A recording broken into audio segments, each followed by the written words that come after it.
Hello and welcome to a brand new episode of the Nerdpocalypse Podcast. I'm your host, Jay. I'm here with my co-host, Terrence. What's up? All right, guys. It's just the two of us this week. Micah is out. He will return, I think, next week or maybe the week after. 2 weeks. Yeah, week after. All right. So I think it's going to be a bit of a shorter show. Not a ton of news, even though we were out last week. So let's get right into it. Checked out. I watched The Wild Robot in Espanol, incidentally. I feel like you didn't get the full experience. I didn't get the full experience. I probably got about, I would argue, about 75% of it. My understanding of the language is much better than me speaking. I sound like a moron. But my understanding of the language is decent. And there's no subtitles, so that's like makes it. Come on. Yeah, it makes it different. Like not even subtitled in Spanish, so I can't even just be like, oh, okay, that's what that word was. But I did obviously get the understanding of the story. Look, taking language completely out of it, the animation in that movie is unfucking real. It's so good. I was super impressed by that. Like, first and foremost, it does a thing with the animation that I thought was really dope. Most animation in most movies are shot relatively flat, right? It's like two people standing there talking to each other, or you're zoomed in on one person, zoomed in on another person.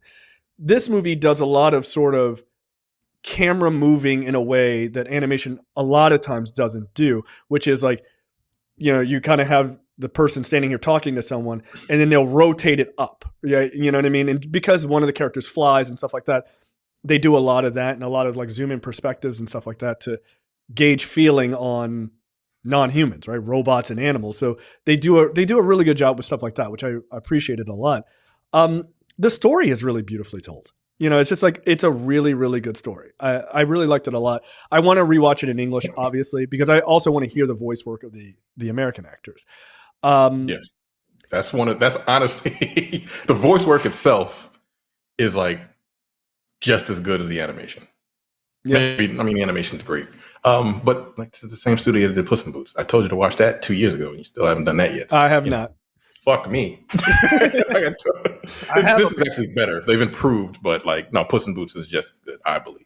The third one or all of them? No, The Last Wish. The Last Wish, yeah. That got crazy good reviews. Because that got nominated, I believe, for an Oscar at one point. I think so. If it didn't, it should have. I had to look it up.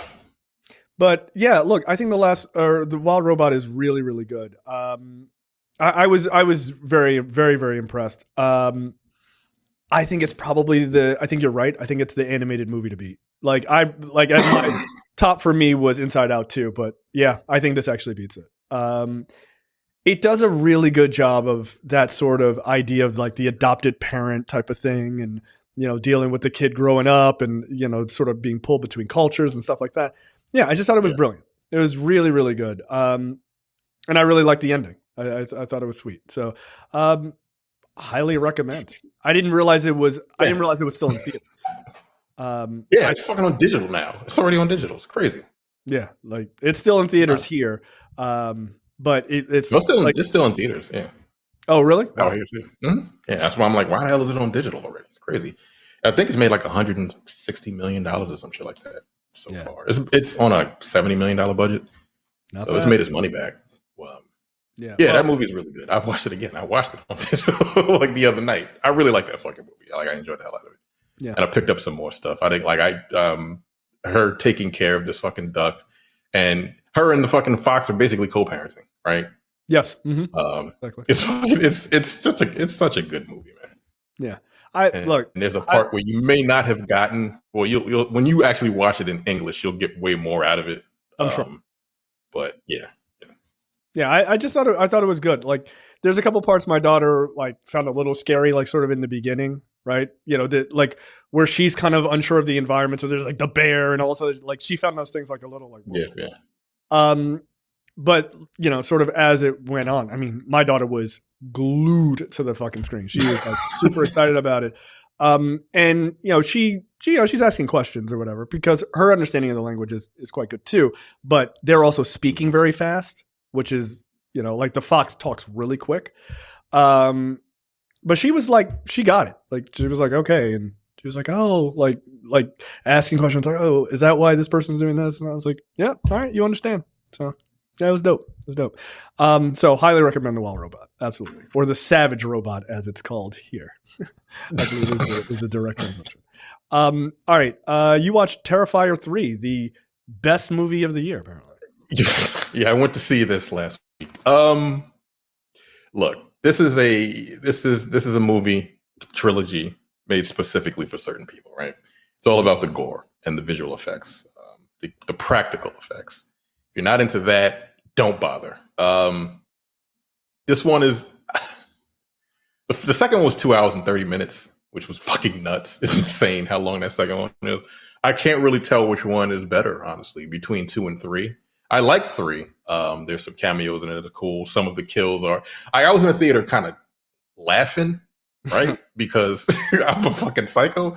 But no, the kills are brutal. They're just unnecessarily they're gory. They're brutal as hell. So, but they're so crazy. What is the premise of this movie? Well, it started out like a quick history of Art the Clown. It started out with this. I think there was a movie called All Hallows Eve, and there was like there was sections of it. It was like an anthology, and he was in one of them. And he didn't really have any lore. It was just one scene where he just tortures this woman. And then they did like a short film, I think. I haven't seen it. And then they made Terrifier 1 back in 2017. Okay. And then that one was just a longer film, but it was just him, again, just killing people. There really was no backstory. It was Halloween, and he just murdered a bunch of people. And the second one, they decided to put some lore into it, right? And it's ridiculous. Like, he's essentially from hell. He's like a demon. And like, he enjoys killing people. Like, he enjoys it. He doesn't talk. He's completely mute. He doesn't speak, but he goes around killing people, and like, he'll laugh while he's doing it. It's insane. But this third movie, in the first 20 minutes, people were saying, hey, they watched it in the theater. Some people said they were walking out within the first 20 minutes. I understand why some people would have walked out. Because what I will tell you about Art the Clown is he doesn't give a fuck. Men, women, and kids, don't matter. They'll kill whoever. There's a scene that I probably shouldn't have laughed at, but it was fucking hilarious. He was in a Santa suit by that point, and he's in a mall, and you know I don't know why these parents and these children didn't suspect something weird when they saw this fucking weird clown sitting on Santa's chair. But he does something. And I'm thinking to myself, I know good and goddamn well he ain't about to do this. And he did it. And I was like, wow, they really went there. That's crazy. Yeah, I laughed because it was funny to me, just the way it happened. But the last 20 minutes of the movie happened, and I'm like, yeah, this is just me. Oh, this is super fucked up. It got to a point where like there's one part in the there's a shower scene, because of course every 80s slasher film has like a shower scene where like some people are having sex in the shower or in a bedroom or whatever, and they end up getting murdered. That scene was crazy. Like it involved a chainsaw. Wow. You know, it was nuts. All right. And again, I was like, it's so ridiculous. I can't help but laugh. That's the thing about this movie. Like, it's really gory, but there's certain parts to it that are just like, yo, that's crazy. That's silly. You can't help but laugh at it. Yeah, like why are we even mad about this? Right. But that last part, I'm like, God damn, dog, that's just messed up. That's fucked up. But the series itself, it's always fun. Right? It's always fun when horror movies get that. You're like, all right, guys, we got it. Right. It was literally like the last 20 minutes, and something happens to the final girl in front of her. And something happens in front of her to the final girl. Actually, Laura, I think her name is Laura Lavera. She plays Sienna. She's kind of like, she's the antagonist of the protagonist. She's been in the second and third movie so far, and that's the lore between her and Art the Clown. She survived in the second movie, and she's in this movie, and she's having like PTSD, and she's like, he's gonna find me again, and he does. That's not a spoiler. David Howard Thornton plays Art the Clown, and he's very good because again, he has to emote without saying a word, and he's pretty goddamn scary sometimes. Interesting. But if you like gore, if you're like a gore hound, check it out. whether it's still in theaters. It's made $35 million on a $2 million budget. Oof. So far. Well, man. And this is the second weekend. Some people were like, I don't think I'm going to hit 30. It made 18 the first week. But the weird thing about this trilogy is the first movie, they made the first movie for $35,000. 35 grand. 35 grand, yeah. I don't know how much the first movie made. But yeah, people were like, this movie's really good. So they gave him money. They gave him funding for the second movie. Second movie was made for 250 grand. And it made $18 million. Oof. Third one made $18 million in the first week. And on a $2.5 million budget or something like that. Keep it low. It's probably going to hit like $50 million, if not more, by the time it ends up, by the end of its run. And it's completely independent. It's not rated. None of them are rated. So wow, really? Yeah. Holy shit. It's NR. I mean, it's an interesting story with this thing. It's just one guy. He directs and does the visual effects. Damien Leone. Pretty good. I mean, that guy's going to be able to write whatever the fuck he wants, write his ticket wherever he wants in horror Hollywood. Like after that. Yeah, the story. The story. I was like, what the fuck does this even mean? By the end of the movie, I was like, what? Yeah. So but she just got dragged to hell. Okay, all right, whatever. I mean, the thing is, there is going to be a fourth one. Of course. Like, let's get this money. I mean, the wild shit is, and I hate to say this because I feel like there's two tiers of horror, right? There is this tier, which is kind of bargain basement storytelling, just there for the gore, and like you could just basically put up anything on scene as in the movie as long as there's plenty of violent scenes, right? And then there's the like we're trying to make like quality movies that are in the horror genre type of horror movies, which also do well, but they also still low budget. So it's good to see, I'm cool with both of those things existing. It doesn't bother me, but they know clearly which alley they're shooting down, right? They're just like ultra low budget. Just put all the gore up on screen, give people what they want. It's fine. Like, there's nothing wrong with knowing your audience and playing to it. I mean, he's a kid of the 80s. He was like born like 80. So he's pretty young, and that's what he grew up watching. And like his what's that? Tom Savini is his idol. Oh, so is it Tom Savini? I think is his first name. Isn't that from what is it? Texas Chainsaw Massacre? Isn't that Savini? I think he did the vision. Did he do Texas Chainsaw? He did Night of the Living Dead, From Dusk to Dawn, Dawn of the Dead, Creepshow, Day of the Dead. He's done like visual effects for like iconic horror movies. Okay. So yeah, he grew up like idolizing that guy, and yeah, he's very good.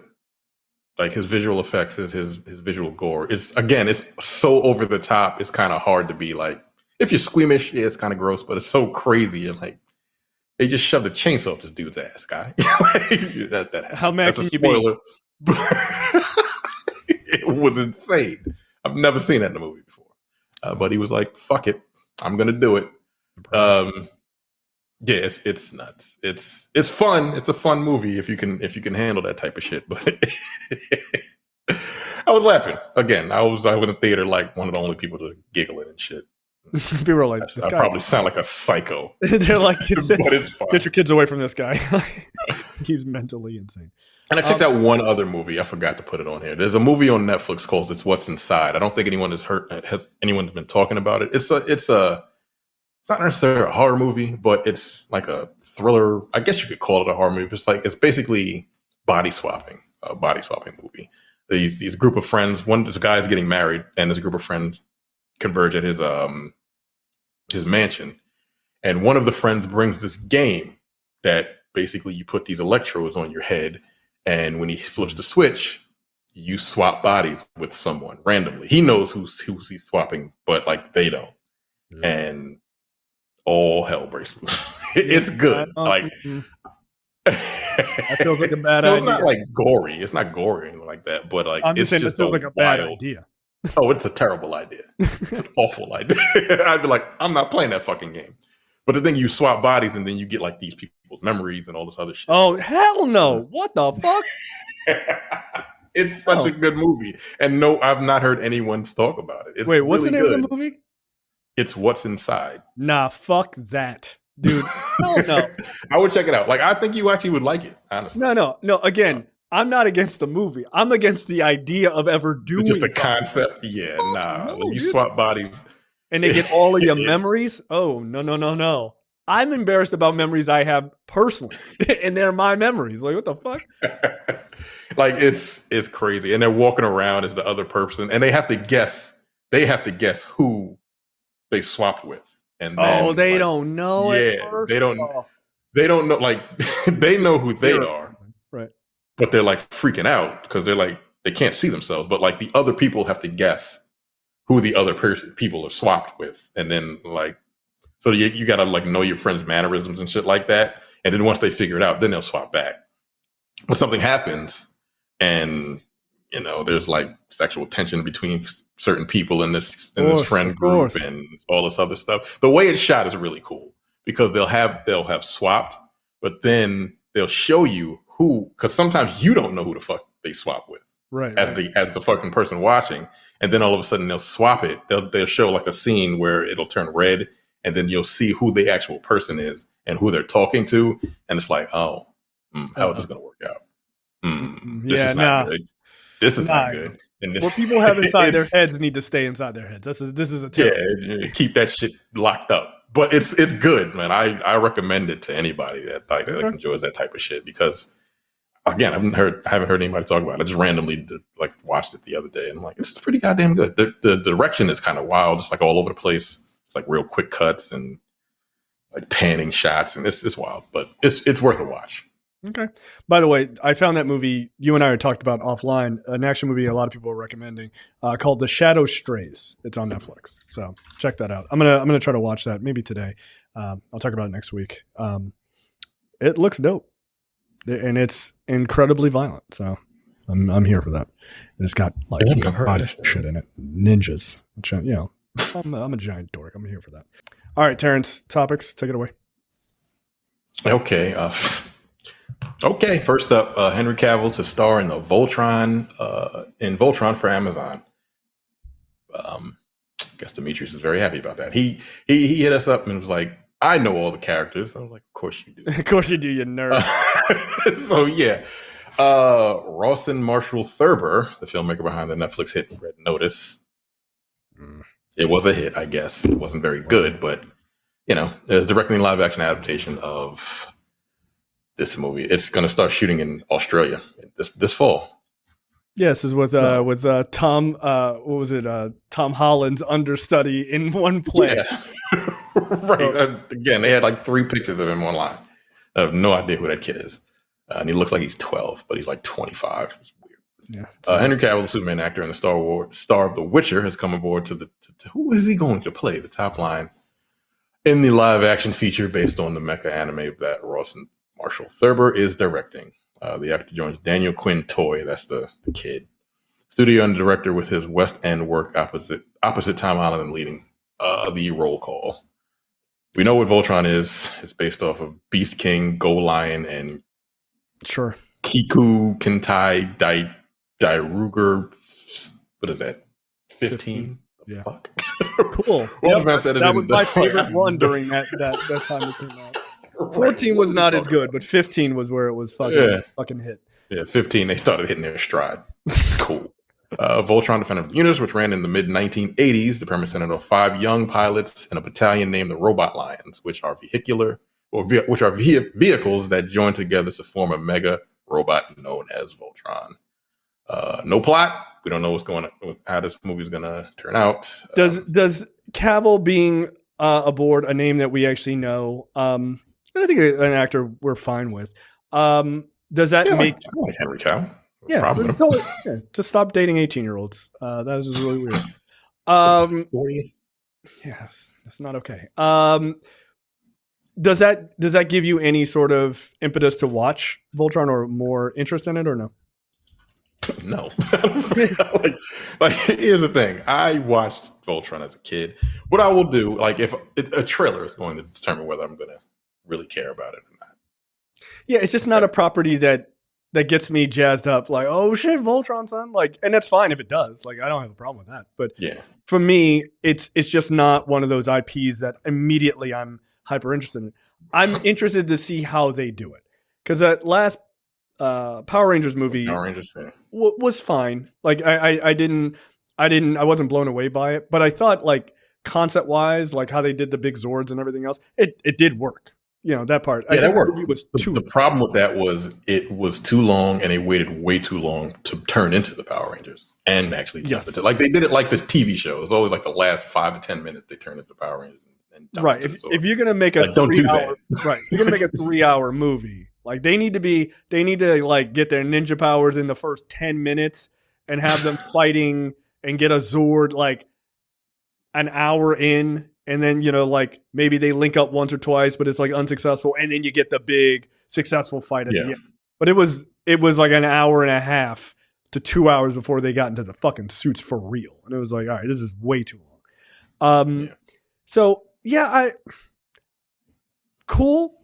That's fine. I mean, hey man, he's a big nerd. You know, I'm assuming he's a fan of Voltron. Again, he grew up in the '80s, or watching all those things. He's a Warhammer 40K nerd. You know, he's still doing that, right? Yeah, he's supposed to be doing that for Amazon as well. I mean, he's really solidifying himself as like, I'm a nerd actor and I want to do all the nerd shit. And I'm not mad at that because like it's super profitable, right? Like he's doing Highlander. Obviously he was Superman. He's did a cameo in Deadpool and Wolverine. He's doing Voltron. He's doing Warhammer. Like, all right, like this is all fine. Like, but he is certainly.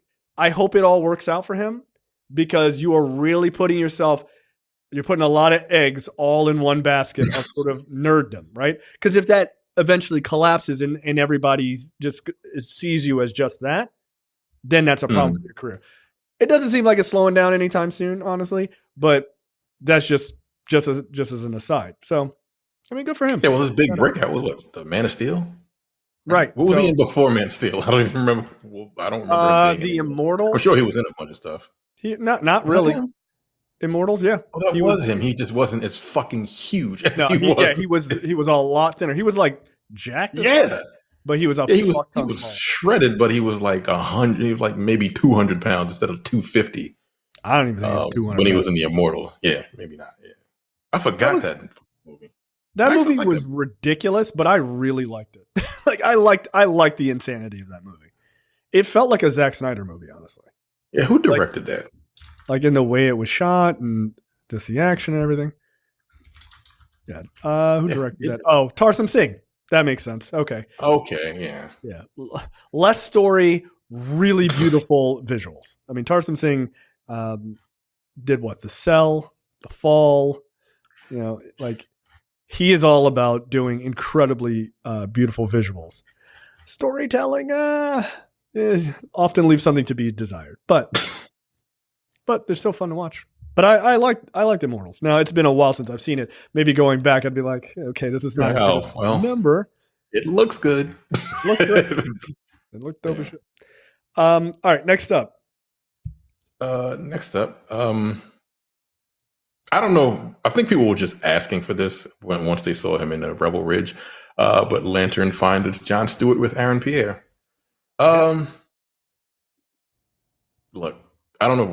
I don't know what the scuttlebutt, as Michael would say, it was about this prior to Rebel Ridge or anything, or after Rebel Ridge. Were people talking about this? Like they should get him as Aaron. Yeah, people were 100% pushing for him for this role. I mean, look, okay. I enjoyed him in Rebel Ridge. I don't think Rebel Ridge is like this high pinnacle of cinema where I was like, this is an amazing acting performance. But I thought, if anything, it came off as a nice audition for John Stewart. So, yeah. Or for any superhero, whatever the hell superhero you want to be. Quite honestly, yeah. I mean, so it was. Yeah, John Stewart is, I mean, by all accounts, John Stewart is a hard-nosed military guy. So that makes sense for the character he played in Rebel Ridge. It's like, all right. Okay, like it's fine. I don't have a problem with it. My biggest thing with this Lantern series is seeing, and I don't actually have a problem with Kyle Chandler as Hal Jordan either necessarily. I'm just curious to see what it looks like. Like, what do the suits look like? How are they going to make this sort of on a grand scale, how is this going to come off? Because we're going to talk about Dune Prophecy. The trailer for that came out, and that shit looks like a super grand scale. It looks as grand as the Dune movies. So, and that's also HBO. So it's not like they can't do it. So I'm very interested to just see how it gets pulled off. But both of those actors, it's fine. So we'll see. Kyle Chandler, what is? Who? He was in Friday Night Lights. I mean, he's just he's one of those character actors where you're like, oh yeah, that guy. Like you've seen him in a million things. He kind of looks like a. I know his face, but I don't know if I've ever seen him in a movie. Yeah, Sean Hannity. Yeah, he looks like if Sean Hannity was I don't know, not a scumbag piece of shit. He was in Godzilla King of Monsters. All right, okay. Was he? Mayor. Yeah. Oh, King of Monsters, not the TV show. Right. Yeah. Yeah, he's been in Friday Night Lights, Bloodline, Manchester by the Sea, Mayor of Kingston, which I've never watched, Super 8, I remember that. Slumberland, Zero Dark 30, Godzilla, King of Monsters, Game Night. I mean, he's just been Never seen that. Zero Dark 30. Zero Dark 30 is a very, very good movie. Wolf of Wall Street. Yeah, he's just kind of been... Oh, he was in First Man. Okay, I've seen him in quite a few things. First Man is also a very underrated movie, in my opinion. So yeah, he's just been around. He's an Argo, and it's funny. Duke keeps a job. Like he really does keep a job, because his filmography is pretty nuts. But between TV movies and television, yeah, he's all over the place. So again, this is all fine. I don't think either one of them are actors where people are like, whoa, this is an amazing choice. I think people are like, okay, we'll see. I mean, at a certain point, I'm just like, let's get through Superman and see what that universe looks like. And then I think if people are excited about that universe, I think the entire conversation is going to switch on Lanterns and everything else, because then people are either extremely bullish on it or they're like, I don't know, is the next movie going to be good? That's basically where I think we're going. Speaking of Superman, didn't they put out a new poster with him and Crypto, the dog. super dog or something like that? Yep, they did. So Crypto is and I heard people are angry about the breed of dog. It's not the same type of dog as the comic. And to that I say, who cares? I don't know. I didn't. So he's going to stand up a dog. Like how long into the Superman lore did he get a dog? Because I don't know shit about anything that I know about Superman comes from the cartoons and the movies. So I've never seen a dog. I know who Crypto the super dog is, but when did he get it? He came. Let's see. First appearance is not till 1955, right? So it's. Oh. I mean, it's not that deep into the Superman lore, actually. Yeah, it was created originally intended to be a one-off character. The dog attracted positive attention from the audience and returned 4 issues later and became a regular member of the Superboy cast. So, yeah, okay. I mean, this is it. The thing with Gunn is he is going to try to make these movies as human-centered and pulling people into the emotional aspect, which is what Snyder never did. He was just you can never be near these people. They're better than you. They're gods. You're fucking losers. Just look up to them, which they are, but you're supposed to also be able to connect with some level of humanity with them in storytelling, which, That's why you're supposed to be able to keep them safe. If you just you don't have any connection to the people that you're trying to save, who gives a fuck? You know what I'm saying? Exactly. We got to save the earth, and maybe you should let them die. Nigga, what the fuck kind of advice is that? Why should I care? What am I here for? Right. So you have to ground those characters in a level of humanity. And there is nothing that's more grounding to most Americans watching this is oh, he got a dog. Oh, that's cool. He got a dog. Right. Why? Except for Micah. Yeah, Mike is. I said that. He was typing. Why is a dog in this movie? I'm -5. Yeah, he's starting out -5. I texted him when that came out, and I was like, "This is your worst nightmare: a dog that can fly and has superpowers." He's like, "This is horrifying." But yeah, I think that's mostly it. Apparently, the dog is kind of based on his dog, Gunn's dog that died. So that I think that's why it's the same breed, right? So like Gunn is a big animal person and stuff like that. I mean, if you watch the last Guardians movie, maybe you could pull a message from that one. Who would have thought? Who would have thought, right? It's like, do I have tears in my eyes because this raccoon is being tortured? Why is this happening to me?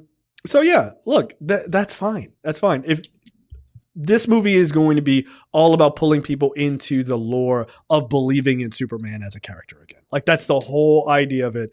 And like we had talked about before, probably going to be like 3 really good action set pieces, but the rest of that shit is just going to pull you in emotionally. Like that's Gunn's thing. And then it opens the entire universe up to like, now let's just go for broke, which is a thing that, again, Snyder never did. The visuals and the fights were really fun, but you never felt truly connected to that character. You just never did. Like you're like, all right, he lives on a farm. All right, well, action scene. Like, oh shit, son. Like it just wasn't. It wasn't ever enough of a proper balance in storytelling. So yeah, I suspect by the end of whatever this movie and a trilogy of these movies or whatever, you are going to be so connected to that character. Like when shit happens when they lose people, you're going to be like, oh shit, this is an emotional moment.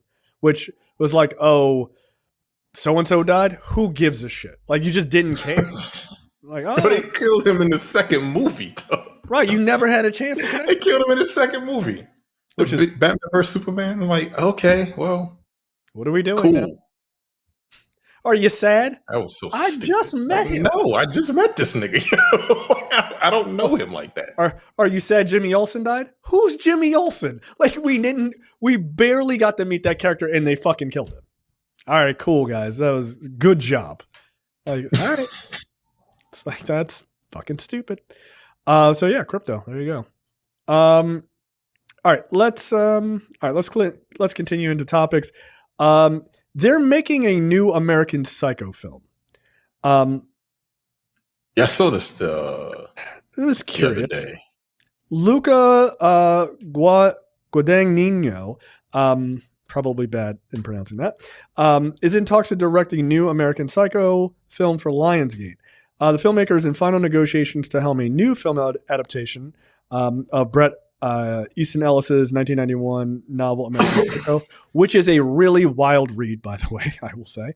The book was previously adapted into film from the director Mary Herron that starred Christian Bale as the lead character Patrick Bateman in 2000.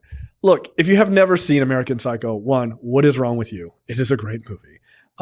Christian Bale is fucking perfect. Yes. Christian Bale is fucking perfect in that movie. That book is insane to read. Like I gave up halfway through. I was like, this is pissing me off. Like, is it because of the way it's written or just what's happening? Yes. And it's not written poorly. It's like, you know how Micah has read scenes from Ready Player One where it's like all like that annoying thing of like references and shit. Yeah. Hyper references. Now, that's annoying because like it's almost like you're trying to do like SEO to get your book to rank on the internet or something. It's like fucking weird. The Ghostbusters and Mario Bros. Like, all right, we fucking got it, right? American Psycho has these moments, and there's a lot of them, sort of his internal dialogue. He's so obsessed with things where it like in the movie, you see it's like, oh, what color, what kind of clothes is that person wearing? And then he's sort of like breaking it down. It's these type of pants and shirt and jacket and da-da-da-da-da. There's a lot of that. And so you're like, this nigga is insane, but like he is. So that's the point. But it's a hard read in that way because there's so much of his internal manic dialogue. Like for me, I was like, this is making me crazy. Now I want to chase someone down the hallway with a chainsaw with no clothes on. Like it's a fucking difficult read for me. But it's like, it was a good book, but I'm like, if we could tamp down like 45% of his internal dialogue so I can just get to the story, that would be great. So they're saying this is not a remake of the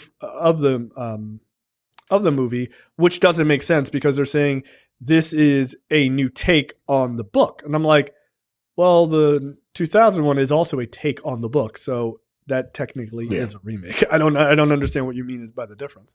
I don't think you need this, but I'm interested, I guess, but I don't think you need it.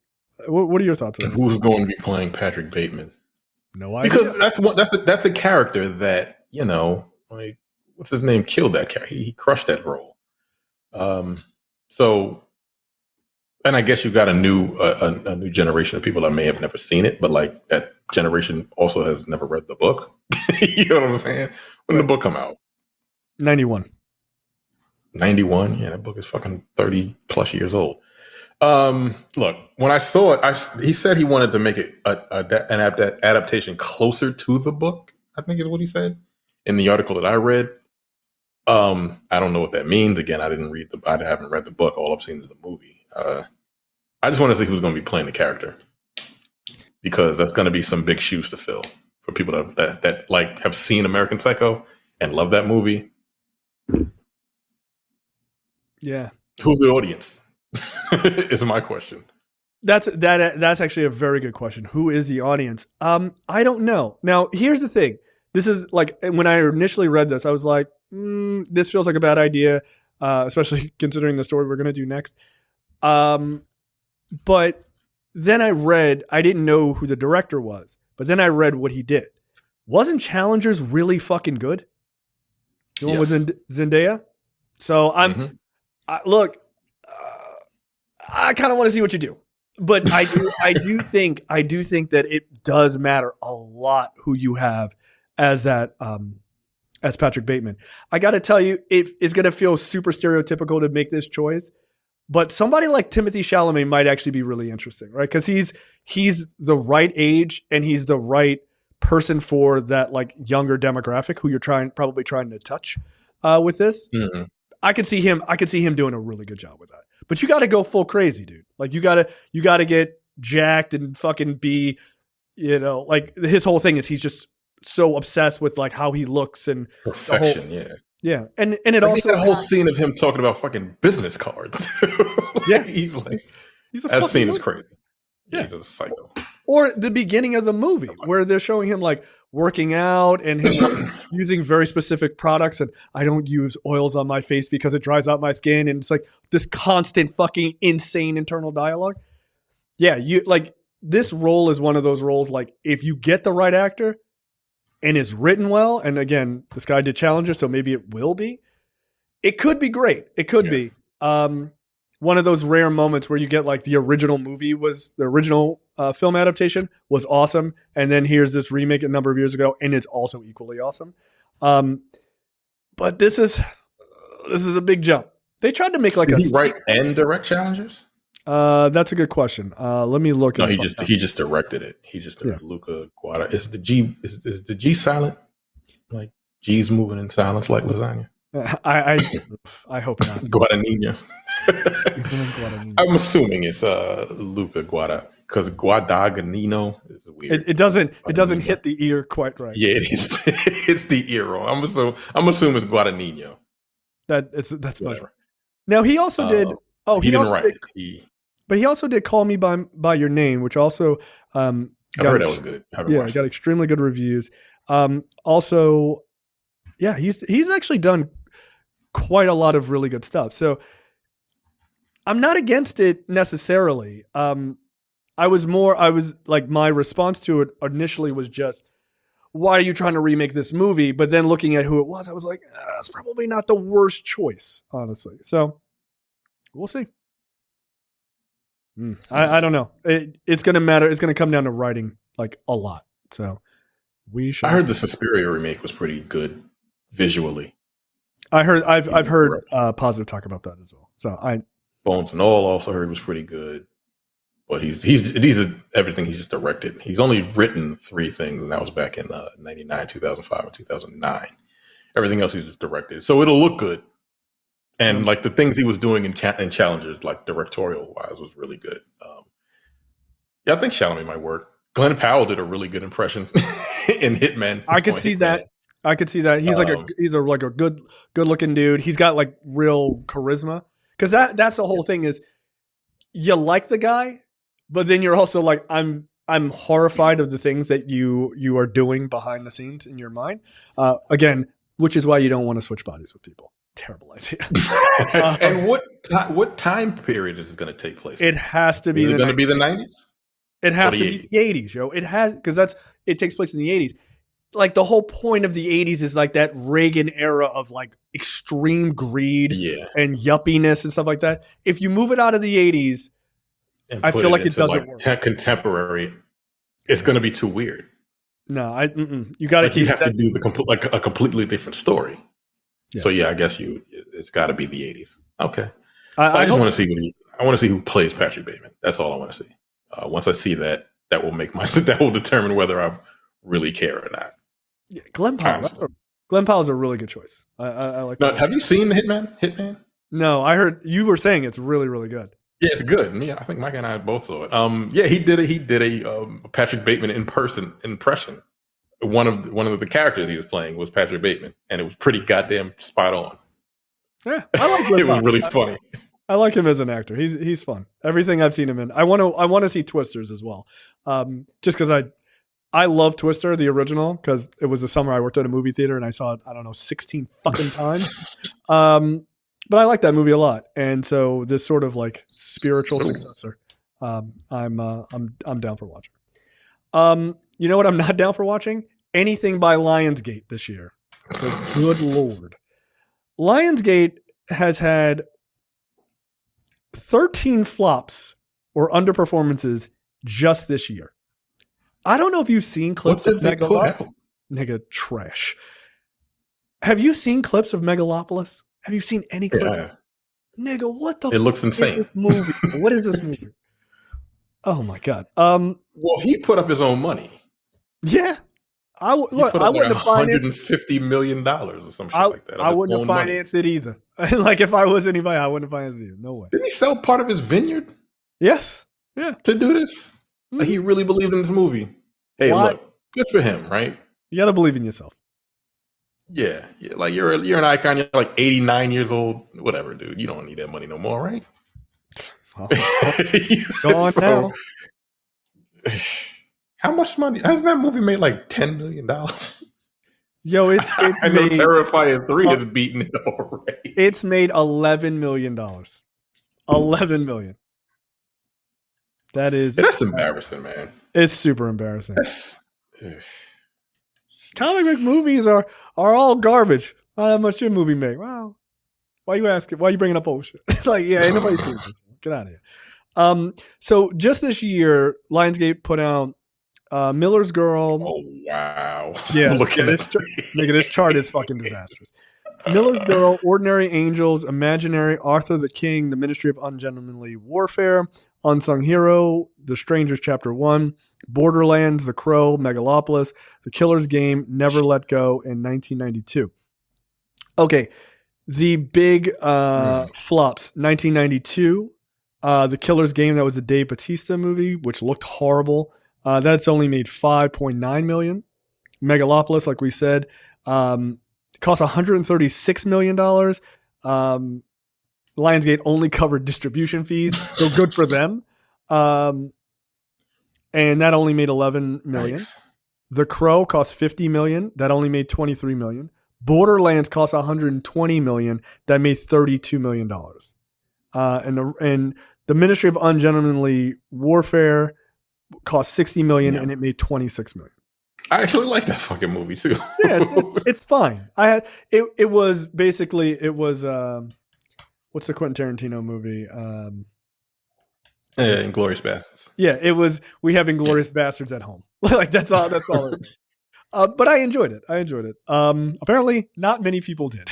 So yeah, they've had just box office bomb after box office bomb. I mean, I think Megalopolis it's easily the worst, right? Compared to what it cost. Now, it didn't cost Lionsgate almost anything, thankfully.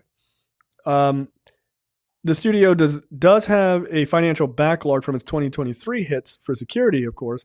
Last year, the studio released Saw X, John Wick Chapter 4, The Hunger Games Ballad of Songbirds and Snakes, to an incredible box office result. But yeah, this year, nah. These are a lot. This year was terrible. I heard Never Let Go wasn't that bad. I don't know shit about The Killer's Game. The Crow was I heard that The Crow was terrible. Yep. Borderlands was terrible. The Strangers Chapter 1, which is like a prequel to The Strangers, I don't know what the fuck they even did that for. I mean, it made money. The $8 million budget made $47 million, so that's not too bad. I don't know what Unsung Hero is. Author of the King seems to be probably their most successful movie of the year so far. No, The Strangers is. Oh, is that? Strangers $8 million is $47 million. Okay. In return. Oh, Author of the King is a Mark Wahlberg movie. Yeah, with a dog. All right, I'm good. Oh, that's what that was. Okay. Yeah. And I heard Miller's Girl was actually a solid movie, but like, it's not a movie that people go to the theater to watch, you know? Womp womp. Yeah, that's sad. What are they doing? Good Lord. Yeah, Jenny Ortega and Martin Freeman. Yeah, that's not good. Hopefully they can just kind of hang on.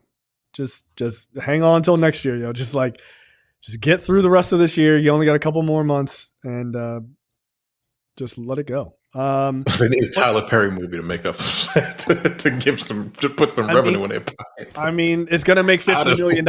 Like it's just gonna make at least on probably like a $6 million budget, if that cheap ass nigga. Yeah, he just go lower than that. So for Lionsgate to survive its disastrous 2024, it needs to hold the fort until next year. 2025 could see Lionsgate earn back its abysmal box office earnings this year, thanks to its biggest franchises, as well as eagerly anticipated Michael Jackson biopic. That will do well, I'm sure. The studio will also be releasing From the World of John Wick Ballerina, which will probably do okay. Saw 11 and Now You See Me 3. Look, if you're seeing those Now You See Me movies, you need to be locked away. For real, you need to be institutionalized. I don't understand why people are still seeing those movies, but they do. Again, why wasn't the second movie and now you don't? Like, why was it like they didn't name it that? That's dumb. Like, come on. There should not even be a third one. Don't they have magical powers now? Like, I thought by the end of the first one they had like legit magic, right? Yeah, and then the second movie, from what I can tell, they're like the second one. They're just doing like tricks, just like clips I saw. I was like, but y'all got real magic now. Like, you're wizards. Like, what the fuck are we doing? Like, look, write in. If you're still watching those movies, tell me why you should not be committed. I will immediately disagree with you, but tell me why. I appreciate you. All right, Lionsgate, what are you doing? Just, again, stop making bad choices. This is an interesting article, which is from Variety. Toxic fandom, how Hollywood is battling fans who are just, quote, just out for blood, from social media boot camps to superfan focus groups. So basically all of these big Hollywood movie studios and stuff like Disney and everyone else is tired of getting fucking smashed down by all this toxic fandom, right? These dudes who will review bomb all their shit and everything else just because they don't like one aspect of a show, or like there's two girls kissing or some fucking incel bullshit. And they learn the complete wrong lessons in this. They're like, yo, we need to have focus groups with super fans who will tell us if we're making wrong choices. This is a minority, a loud minority of people. Ignore them. Just ignore them. That's it. You catering to them, you're only giving them power. I don't understand why you would ever do this. This is a terrible choice. What are your thoughts on this? So they're listening to these people? I didn't read the article. They're doing like focus group testing. He says, with those people? With them? What they think are people who at least think like them. Those who did talk with Variety all agree that the best defense is to avoid provoking fandom in the first place. Disagree. In addition to standard focus group testing, studios will assemble a specialized cluster of superfans to assess possible marketing material for a major franchise project. They're very vocal, says the studio exec. They will just tell us, if you do that, fans are going to retaliate. These groups have even led studios to alter projects. If it's early enough and the movie isn't finished yet, we can make those kind of changes. This is a disaster. No. Yeah, I wouldn't do that. I wouldn't the majority of the majority of people that go to watch movies, they're just regular people that just want to, they're not us. Mm-hmm. They just go watch movies, which is why, again, the Transformers series is $1 billion franchise. Those movies are not good. I will always go back to that franchise because the first one and the second one I like the first one. The second one, like they had nigger robots, which is wildly offensive. And then I don't remember the rest of them. No clue. But those movies make billions of dollars. The Fast and Furious franchises, they make billions of dollars. They're really dumb. People just like to watch. People just like to be entertained. If you put a good story out there, they're going to watch it, even if it's not a good story, and you like put enough marketing behind it to make it seem like it's cool. People are going to watch it. We don't matter. Like, we do matter. You still want to kind of appease the fans in some way, but like these lunatics that just have like YouTube channels where it's everything is like woke. This company went woke, and now this and that and the other. I'm like, if you are listening to them, you're doing it wrong. Yeah. Like, I don't know what happened with the latest Star Wars show. Acolyte. Which one was it? Acolyte? Yeah. Did that do well? I didn't watch it. I didn't like it. I watched 2 episodes. I'm like, I'm out. I don't like this. Yeah, no. But that's because I just didn't like it. It wasn't because it was women. I was just like, this doesn't. I'm gross. There's 2 girls. Right. No, I mean, I think a lot of people thought it was mediocre to not that amazing. And I would argue it was like kind of right down the middle, right? Like, I liked the concept of the story, but I didn't necessarily like the execution of it. But I'm not going to make 55 YouTube videos screaming about how dare they put a black woman on TV. Like, that's fucking stupid. I agree. Like, you're giving power to people who you should not. And this is a mistake that a lot of companies make. And it's not even just in entertainment. This happens in politics, especially as well. The prime example, right? Not to make it too much about politics, but this is a prime example of the same thought process is there are all these black dudes on social media saying they're going to vote for Trump. They're going, oh, we're going to vote for Trump. Fucking, you better do something for us. We're going to vote for Trump. And the Kamala Harris Walls campaign came out and said, hey, here's our plan. These are our substantive plan to help black men. And they like 10 points and like a 10-point plan. And it was like detailed and shit like that. They put that out. You know what those dudes did? They were like, nah, I don't want any of that. I want child support forgiveness. They're not serious people. You know? Like, right. Like, what the fuck are you don't talking listen, like, shut up. Don't listen to them. Because they're going to... They're like the vocal minority. It's like the internet should be like shut down for a year. See how people deal with it. The world, I think the world... it doesn't even have to be the internet. Blow up. Just social media. Honestly. Just turn it off. Just turn it off. Is there a social media button at the government? Like, this is... No. See what happens. And they can't get their crazy messages out there. And even going back to, because they have focus groups and they do like screenings for movies. Yeah. And like the screenings for movies, like, well, not screenings, but like, you know, like it's like middle-aged mothers and shit like that, right? Yeah, it's just regular fucking ass people. That's what they used to do. And they're like, oh, I don't really like that. Now imagine, like, again, Art the Clown, like the Terrifier movies, that's a whole different beast. But like, imagine doing a focus group for that. Yeah, like, well, I don't like that. I don't like that. Change this, change that, change this. It's like, well, you're listening to them. You're not going to make $32 million because it's going to be just regular old bullshit. Right. Exactly. You're not making your movie at that point. You're just appeasing their feelings. I'm like, fuck them. Just do what you want to do. That's why I like. It's almost like the video game industry at this point. Like the video game industry is, I don't know what the fuck is going on with them. They are wild. Like AAA games.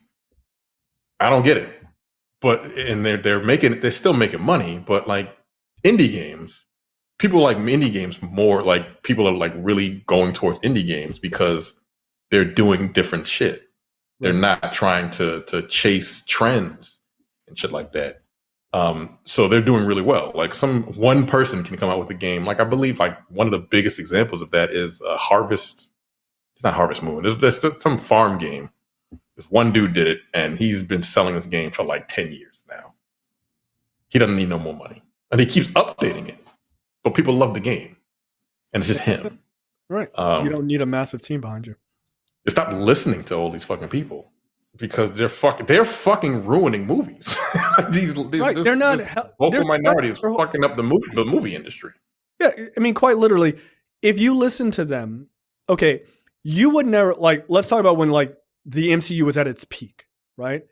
You would never have gotten to that peak if you had listened to hardcore fans tell you, this has to be in it, this has to be in it, this has to be in it, this has to be in it. It just wouldn't have been. Because one of their biggest complaints is, I already knew that was going to happen. I already knew that was going to happen. But all of their suggestions are, copy exactly what's in the comic book and give me that.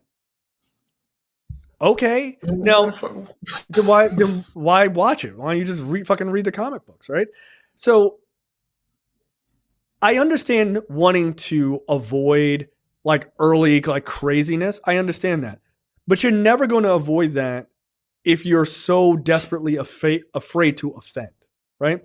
Yeah, people got pissed off at The Boys, right? But you know what The Boys didn't do? They didn't fucking listen to anybody. They said, go fuck yourself. And they just did their shit.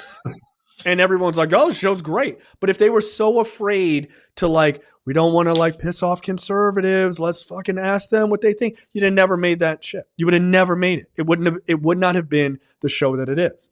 You cannot, you're making art, by the way. I know a lot of studios don't realize that and they're just in it for the money, but you're also making art. You cannot do art by committee. It doesn't work. It just simply doesn't work. As much as there are things that in the Star Wars stuff that I don't necessarily like, if you listen to Star Wars fans, you would have never gotten Andor, which is easily one of the best things that Star Wars has ever done. You would have never gotten it because they would have been like, this is too serious. This is who cares? Who cares? They are not going to like anything that you do.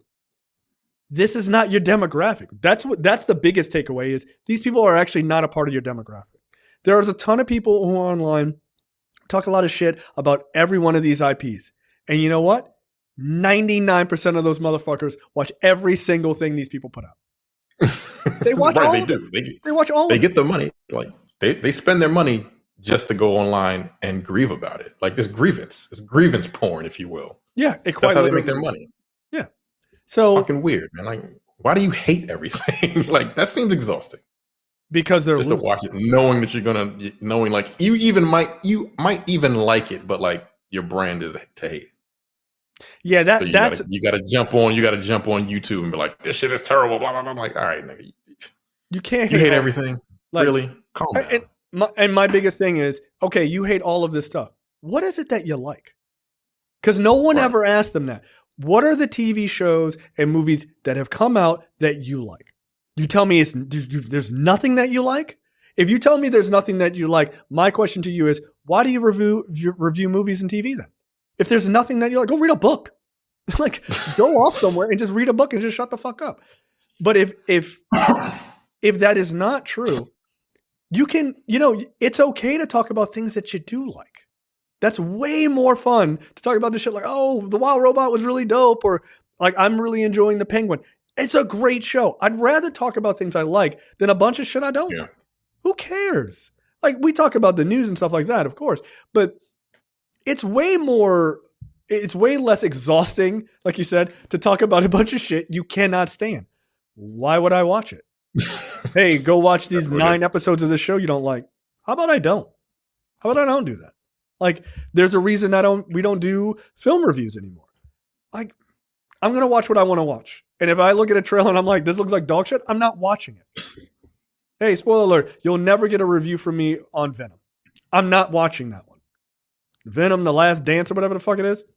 I'm good. Thanks. Like, I watched the Rebel Moon movies just to see how ridiculous it was going to be. And they're pretty fucking terrible. I didn't see the second one, right? Yeah. Like there's an understanding of like, right. Like I understand curiosity. Curiosity is different than, you're going in to watch this 2 or 3 hour movie because you hate it, right? Like, or you're pre-hating it. Like there's certainly trailers I'm like, I don't look very good. Like, yeah, I don't know about this, but I'm not watching a whole series. If I watch a series and the first 2 episodes don't pull me in, I'm out. Yeah, I'm out. And if it's an hour long, people watch the entire fucking show, that entire series. That Velma show, they made us. I don't know how I got a second season. Yeah, it did. That show was terrible. It was, but like I was like, it can't be as bad as everybody's saying. And I watched. I'm like, oh, damn, it is. Some people like it apparently. And how many episodes did you get through? 2. I was like, I'm done. I'm done. This is enough for me. So. I mean, and that's my thing is like, if I watch one episode and I'm like, I can see some things I liked about it and some things I didn't. I'm gonna give you 2. If it's an hour-long show, you're probably getting 1. If I'm being honest, like that's a long time for you to grab me. right? Like I watched the first episode. I haven't talked about it, but I watched the first episode of HBO show, The Franchise, right? Which is that sort of behind the scenes look at like making a comic book movie. Oh yeah. Okay. I liked about 50% of it, right? Like I was like, oh, okay, this is like, I get this. This is not hitting for me. I'm gonna watch one more episode. If I laugh more, then I'm bored, then I'll continue. But if I'm like, you know what, I'm good, then I'm good. I don't need to shit on the show for fucking a 45-minute YouTube video for clicks. I'm not a fucking loser. Go do something else with your life. So why are you listening to these guys? You're never gonna be able to make anything that's diverse. You're never gonna be able to make anything that's woman centric. You're never gonna be able to make anything that has, some real messaging behind it. You're just gonna have to make the same boring, here's a white superhero, saves the day with the big boobed damsel in distress and credit. Is that what you want to make for fucking the rest of your life? That's stupid. Fuck these people. You want to know what's interesting? And I was just telling you about this documentary that I watched about aliens. Right. I don't think people would like Aliens today. Like people love that movie now. Like they don't get what it's about. They don't get what it's about. No. Like Aliens, I don't think they would like it because it's a woman. Sigourney Weaver is like probably the dopest fucking female protagonist of all time, in my personal opinion. Yeah, she's fucking amazing. Like action wise, fuck yes, absolutely. yeah, action. Yeah, she's awesome in that movie. But people would have a problem with that movie. Yes, like those red pill lunatics would have a problem because how's this woman like this? She's in the middle of these Marines are being taken out, but she saves the day. Bullshit. Woke. Yeah, I think that movie came out 40 years ago. It's such a weird thing, man. Look, I'm telling you, a lot of it has to do with that sort of incel community shit that has spilled into the mainstream. And these dudes think that they become bigger men by denigrating women, which I'm like, you're straight? Like, you're straight? Do you want to see any parts of a pussy at some point in your life? What is wrong with you? I don't fucking get it. I'm a real man. Oh, really? Have you seen a woman's vagina? Not online? Well, no, because girls are the worst. Yeah, all right, I got it. So it's very weird to me. But I certainly I'm not a fan of listening to these fucking ass clowns. If your entire YouTube channel is dedicated to that shit, get a fucking life. I would love, but I do mean this quite seriously. I would love to have a conversation with one of these guys and just be like, what is it that you like? Because if you can only name shows starring white men in these like sort of standardized like fucking Yellowstone, bro, that's what I like. Something is wrong with you. You never grew up. You never grew up. But look, you're right about Aliens, by the way, right? They wouldn't like it because it's a woman. They wouldn't like it that even though she wasn't actually Latin, they had the Latin woman. She's like a Jewish woman, Like she's just like mad offensive. It was Goldstein, bro. Yeah, it's like, she's not a Puerto Rican woman, Like what Jeanette the fuck Goldstein is her name. But she said like she was on that she was on that documentary and she was like, look, I had a bunch of Latino women and gay men come up to me and was like, I joined the army because of you. I was like, that's weird. What a weird choice. Coalition of people coming up, but like it happened, and they were like, "Yeah, we know you're not a Latino, but we're gonna let you. You played one really well on TV. We're gonna let you slide for once, which is fucking hilarious." Yeah. But she was also a badass too. Like, it's like they would. You're right. They would not like it. I'm surprised that people liked Alien Romulus. If I'm being honest, I'm surprised. Yeah. You got a female protagonist and a black dude. Get the fuck out. That's two. That's two minorities. Like, to me, I just want good movies. I don't give a fuck who is the lead. Look. Here's a little bit of inside baseball. I think strong women are really hot, so it doesn't bother me. I didn't marry a trad wife. I married a smart, capable woman. So, like that. That's a thing for me. I'm like, oh shit, is she kicking ass? Oh damn, that looks good to me. I really like Love Lies Bleeding. I enjoyed that movie quite a bit.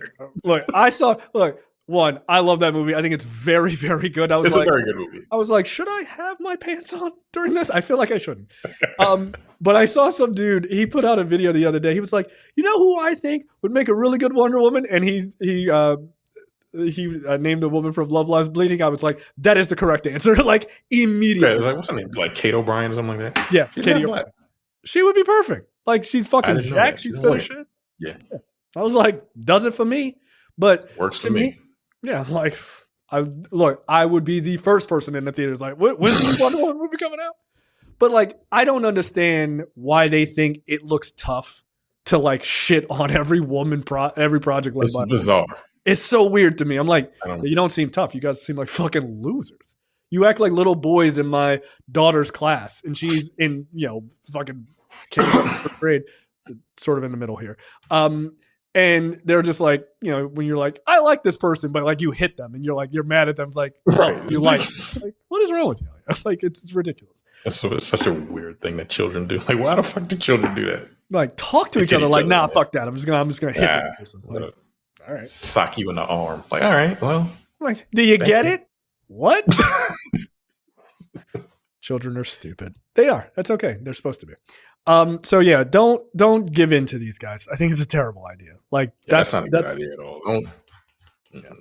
Like you can be better than that. Just again, the way that you fix it is, I like the one thing in the article I actually do agree with is when you have a show coming out, maybe don't have your actors go out and be like, I hope this pisses off white men. Don't do things like that. That's dumb. Like that's dumb. Because you make enemies out of people who would largely probably not even give a shit. And they're just like, all right, I'm just reading. They're like, wait, what the fuck did I do? Right? Like maybe don't do that. Just understand who you're aiming at, your core audience, and just play to them. And just ignore these motherfuckers. Look, Agatha all the way, I'll be honest. It's fine. It's not really for me. It is the gayest fucking show that done. It is but it is. It's aimed super hard at the LGBTQ community. And I'm fine with that. I can watch it, but I'm not like, oh shit, it's Wednesday, I gotta watch it. But it's not aimed at me. But at the same time, I'm like, all right, cool. Like I get some of the references, some of the, sort of cultural references as far as I'm not the demographic. Some of it I'm not going to get. Yeah. I'm not offended by it. I realize that there are people unlike me who live in the world. Like, what the fuck is wrong with these people, right? I don't understand it. And it's, to me, I don't have to be like, this is the biggest piece of shit that's ever existed. I'm just like, it's fine. It's really not shot for me. Like, it's not. Captain America 4? Hello? Demographic right here. Like, yeah. So if that is not up to my fancy, I'm going to say something like, I didn't like this. But Agatha all the way, it's not offensive to me, but I am 1000% not the demographic they're aiming at. And the best thing they can do is not to go, this ain't for straight people, turn away. It's just to go, hey. Yeah, just do your thing. Do your thing in this lane. And just it'll attract the person that it's supposed to. Exactly. Just be confident in your work. I didn't like, there was a movie that I saw a couple months ago. I saw the TV Glow. Wasn't for me. Yeah. I understood what it was saying, but it just wasn't for me. It wasn't bad. I was just like, I don't need to watch the rest of this. Right. It just wasn't for me. But like, I've seen a lot of people love that movie, and that's because it spoke to them. And I'm like, okay, that's cool. Good for you. Right. I forget there was one other movie that I saw that I didn't finish. I forgot to put that on the docket. So very quickly, Hellboy: The Crooked Man. Oh, you watched it? Oh, I'm very interested to hear. No, I didn't watch it. Oh. They got to turn that shit off 30 minutes. Let me guess. Like, and honestly, we have not talked about this like off air. Yeah. Is it boring? I feel like it's boring. That, and it looks like a YouTube movie. Like that movie could have been on. Really? It looks like it's got like a Tubi budget. Oh damn! I was hoping that one was gonna. Hey, it might. Hey, like again, it's not for me. I was like, yo, what the fuck am I watching? Oh. It's directed by half of Neville Dean and Taylor. Taylor is the director. Really? Yeah. Oh, that's not both of them. It was just one of them, and the budget seems like it had less of a budget than fucking Terrifier. I was like, yo, what the fuck am I watching, dog? It looks it is Brian Taylor. Incredibly low budget. Yeah. I didn't know. I didn't know that either. It looks like it was on a shoestring budget. I don't know what the budget was. I didn't even look it up, but like Yeah. That bad. The first fight was like he was fighting like a giant spider. First of all, I don't like spiders. Yuck. Like, I'm out. and then I went on. I lasted like another 15 minutes, and I was like, "This looks." And I don't have a problem with low budget movies, but just like this just doesn't. What the fuck is happening right now? Like they're in the woods. It looked like they filmed that shit in the woods behind my house. It was wild, man. It's crazy. It just look. I can't imagine it having a budget over $1 million, honestly. If that, seriously, it looks that low budget. Wow. But I might finish it, but it might have gotten better after 25 minutes, but I didn't stay to find out.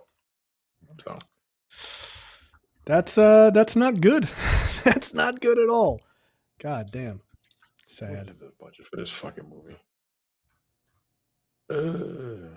Yeah, it's not. Ain't no fucking way, dog. What's the budget? $20 million? Maybe the rest of that budget, like, maybe boost up towards the a end lot. of the movie. All right. Okay. Yikes. All right, if you say so. All right. Yeah, I'll try to watch Hellboy the Crooked Man before next week. All right, cool. That's not good. I love it. You're like, no, I tried to watch it. I didn't. Yeah. It was like, so I made it 25 minutes. I was like, I'm good. Okay. And see, again, you didn't have to come on here and we didn't have to do a 45-minute why it's woke or whatever bullshit. You're just like, yo, it wasn't for me. And that's okay. It takes place in the 50s, something like that. Yeah, that's common for Hellboy. That's the other thing. Yeah. Okay. Yeah. All right. What the fuck brought to you by JTD from the Edit That Out podcast. Terrence, take it away. A genius uses a massage gun on his eyes and suffers a lens dislocation. Nigga. Wait, a genius? Is that how it, like, come on. It says genius in quotation marks. I hope so. In quotes. Jesus Christ. He uses a massage gun on his eye and suffers a lens dislocation because, of course. But why would you do that? Like, was he in pain? Did he just get done working his eyes out or some shit like that? He's like, oh, it's a bit sore. Like, that's very strange. Why would you do that? So a man who frequently used a massage gun on his face and eyes had to undergo surgery after suffering lens dislocation China. And developing cataracts. I'm sorry. That feels wrong to say that for some reason. You're right. No, you're wrong. Yeah, no, right. okay. Like, what are you doing, bro? Like, what happened? A Chinese man who frequently used a massage gun. He developed cataracts at the age of 42. Sorry. Mr. Liu, okay, fitness enthusiast from Wuhan, okay, in central China. All right, from Wuhan. A fitness enthusiast from Wuhan, China, purchased a battery-powered massage gun at the recommendation of a fitness instructor who told him it would work wonders on his tired muscles. After hitting the gym every 2 days, Luo, I'm just going to go with Liu. Was looking for a way to relax, and the massage gun proved incredibly effective. So much so that at one point, the 42-year-old man decided to use it on his eyes as well. I don't understand why one would do such a thing due to his busy work schedule. Okay, I can understand the logic here. It's dumb as fuck, but I understand the logic. When you have cataract, it's like pressure in your eye, so it feels probably similar to the idea of like muscle soreness, I would imagine. And so his brain, that doesn't work clearly very well, thought, well, one thing because the other, I'm going to just fucking jam it into my eye. Right, let me use this massage gun to punch me in the eye at 1,000 beats per minute. Cool. Did he not have black eyes after this? Mr. Lau, okay, where am I? Due to his busy work schedule, Lou's eyes always felt tired and dry. Now, so I don't know if it was I don't know if it was about the cataracts. So he thought that the massage gun would have the same effect on his eyes as it did on his muscles.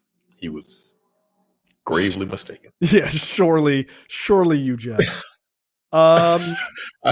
Jesus Christ! I set the fascial gun to a low setting and use it on the acupuncture points around my eyes for 5 minutes at a time.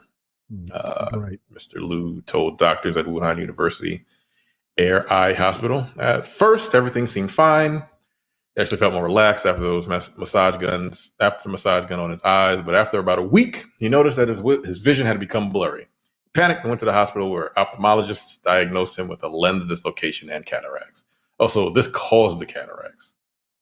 Oh, it caused. This is why he has cataracts. Oh, yeah. Well, then he was just a general idiot then. The man's vision had deteriorated considerably in just a few days.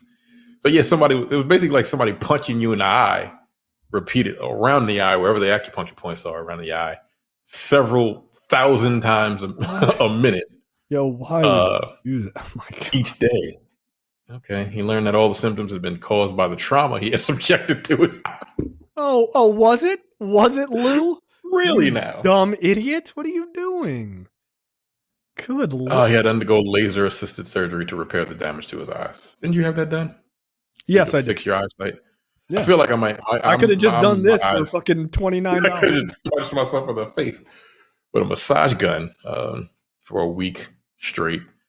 I mean, I think I might need to get glasses. Oh well, shit! You getting old? Once I hit like 40. Yeah, once I hit 40, like last year, my eyesight's like I can't read shit up close. It's kind of pissing me off. I'm like, every time I try to read something, so that's one of the most horrifying. No, that's one of the most horrifying things about getting older. You're like, what the fuck? Why is the font so small? Like, why are they printing these books blurry? What the fuck is their problem? Like, right, like I'm trying to read ingredients on a fucking packet of noodles or something like that, and I'm like, yo, first of all, why are these so small? I never used to say that when I was young. I gotta use like my phone. I'm like, just take a picture and zoom in. That's some sad shit. I hate it, man. Well, I need like reading glasses now, so I'm probably gonna get those in the next month or so. But yeah, I'm not gonna use a massage. Mine are in my bag, so welcome. Yeah, I'm not gonna use a massage gun on my eyes to hopefully fix my blurry vision. That seems really irresponsible. Well, but now he might have laser. Now he got laser eyes. Maybe he did it on purpose. Who knows? Yeah, it fixed it. His eyes are fine now. He had a laser shot into his eyes to fix the damage that a massage gun did to him. Fucking moron. What a terrible, terrible choice. Good Lord. All right, my story.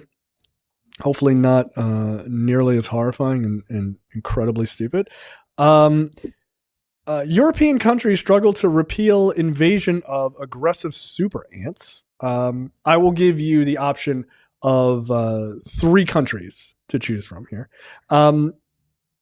These European countries are trying to contain an invasion of Taponoma magnum ants, a species that experts say is virtually impossible to get rid of. Oh, that's good. Usually found throughout the Mediterranean basin, these ants have recently begun to invade Europe. Over the last couple of years, these tiny critters, no more than 3 millimeters in size, have been rampaging through some of the world's most developed countries, teaching their residents the meaning of fear. These ants are famous for their ability to rapidly expand over large areas, as well as for their resilience. Experts say that these tiny ants have hundreds of queens and create several smaller colonies that, instead of attacking each other, unite to create one super colony with millions of individuals. They are relentless in their search for resources, eating through walls, pavement, and even internet and electrical cables. I go, what the fuck? Flamethrowers is what you need. Flamethrowers. That's not sound like that movie Them. Yeah, this is fucking terrifying. 50s. France? That is one, yes. They had bed bugs. They had a bed bug infestation like a year and a half ago. That's why I picked France. Yuck. That's one of them? That's 3. There's one of 3. Well, there's several, but they named 3 in the article. Damn. Italy? Not named. Oh, it's not Germany. Correct. France and Germany and Switzerland are 3 that are getting hit pretty hard. Lord. Yeah. Quote, "We are fighting them and nothing works. This is a new phenomenon and no one knows how to deal with them. Until a few years ago, these magnum ants were only found in the southern island of Corsica, but today the species has spread through most of France, damaging infrastructure, invading people's homes, biting them, and threatening the country's strong agricultural sector. Local authorities seem powerless against the invasive species, and some of the most desperate people have even sold their properties and relocated to other areas. People are fucking done. Wow. Yo, that's insane. Going over there in Europe, yeah. What the fuck? Yeah, this is isn't there something in the Bible about like fucking locusts or some shit? Y'all better get it together, man. Better put prayer back in schools or whatever the fuck bullshit people say. Yeah. They're coming for y'all. Now down here we're fine. We just have iguana and other terrifying bugs, giant bugs. But yeah, no, that's no thanks. Y'all eating through pavement and internet cabling. No, this is a serious problem. No thanks. I'm good. Fuck that. All right, trailers this week. The only one I have is Dune Prophecy. This is the upcoming HBO show. Micah and I often call this Dune of Thrones. This drops on November 17th on Max. This looks very good. It's got Mark Strong in it and a bunch of other women I don't know. This is about the Sisterhood, which made sort of a prominent showing in the Dune movies. This is in Dune 10,000 mostly. Yeah, mostly. I think this is 10,000 years or 1,000 years before the Dune movie. So, this looks good. I guess it's fucking HBO. Surprised they gave them money for them to do this. Honestly, I wish they would just break off from Max again. Like I really do. I really do. Just let them be. They're the only ones making. That's what I was doing. I'm surprised you didn't spell it off. Yeah, but Mark Strong continuing to never miss a fucking bag. And that other dude, he was in a show that Max did a while back. Oh, I can't remember. It was like this crazy woman robot fucking thing. It was a weird fucking series, but he was also in that. The dude with the beard. Raised by Wolves. It was called. That was weird. Yeah. It was really weird, like super, super fucking weird, but also very good. But this looks great. I'm thoroughly impressed by the fact that they make this look as rich as the movies do, and that to me is pretty impressive. I wonder what the budget is, because this looks crazy, like the visual effects. TV they put a lot of money behind this. TV is nuts, man. TV is absolutely nuts right now. But yeah, I mean, cool. This is fine. I think this starts out right as the Penguin ends. So this is going to be probably their next big Sunday night show. I need to finish House of the Dragon season 2. I've not finished that, unfortunately. I finished 2 episodes and it just kind of fell off. That first season was really good. I'm disinterested. Yeah. I watched the entire first season, and then all of a sudden, I think it was just the timing between the 2 seasons. I just thought didn't give a fuck after when it came back. I was just like, I don't really care no more, man. Yeah, I mean, too long. That's what happened with Invincible for me. I saw a trailer. I didn't put it on here, but I saw a trailer for season 3, and they were like, "We're not doing a mid-season break. Like, we're sticking around." And they were like making a joke about taking too long between the last couple seasons. And I'm like, yeah, you lost me. When I went back to it, I just didn't care anymore. And I was like, I enjoyed it. I mean, the last episode of that first season was fucking bananas. And then they were just like, we'll see you in fucking 7 years. And I was like, all right, my interest. I think I watched the first episode of season 2. And I was like, I feel like I made it to the second episode of season 2, and I stopped caring. I legitimately. They did have a mid-season. They had a mid-season break for season 2, right? Yes, they did. So you don't do that. Like, and that's why they were like, we're I not. Understand why? But. They're like, we're not doing that for season 3. I'm like, the animation's not that good. Okay, like for you to be taking as long as you're taking, like, come on now. But look, I people say it's really good. If I get some time, which I definitely won't, then maybe I'll go back. But I highly doubt it. And it's not that I didn't like the show. It's just that sometimes if your interest wanes too long, it's not gripping enough, or there's other things on TV that are taking my attention to to pull my attention to that instead of just going back to this other thing. So, yeah. Sorry, not sorry. Like I finished that Fight Night show, the Kevin Hart joint. Yeah. I really like that show. 8 episodes. It's a fun show. Get in and out. I think there's a podcast about that the actual events. That's why the show got made. Oh, okay. Yeah. They did the podcast and it became popular enough that I guess Kevin Hart heard about it and that's why they did it. So, yeah. But again, if something is gone for too long, like it's hard for me to care after a while. Like there's just too much content to kind of fill in the gaps. So, and again, that's not that show's fault necessarily, but it kind of is. Like you gotta fucking keep your audience. Like it is what it is. All right. I think that's it for us for this week. We will be back next week. See ya. Take it easy.